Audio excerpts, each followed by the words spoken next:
বন্ধুরা তো দেখে বুঝতে পারছেন আমি কি নিয়ে এসেছি আজকে স্বাদের লাউ। তো লাউটা আমি চিংড়ি মাছ দিয়ে রান্না করব। লাউ চিংড়ি তো দেখতে থাকুন কিভাবে আমি রান্না করব। তো এই যে ফাইনালি লাউটাকে আমি কেটে নিচ্ছি। তো দেখুন একতলা কেটে নিল, কেটে দেবো না। তো এই যে কেটে চলে আসলাম। তো এই যে মতো হয়ে গেছে। তো চলে আসলাম, এই যে কড়াতে তেল দিলাম, তেল দিয়ে তেজপাতা দিলাম, পাঁচফোড়ন দিলাম কড়াতে, তারপরে পেঁয়াজ দিলাম,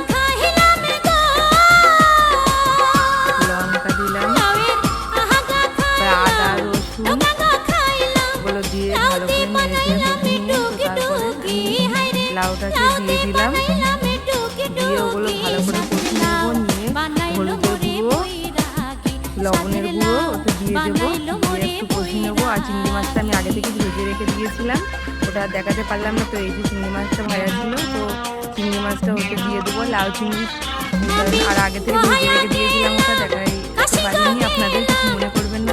দিয়ে দিলাম, দিয়ে অল্প করে জল দেবো। বলছি গা মাখা ওগা মাখা একটু কষা কষা করতে হবে, বেশি জল দিলাম।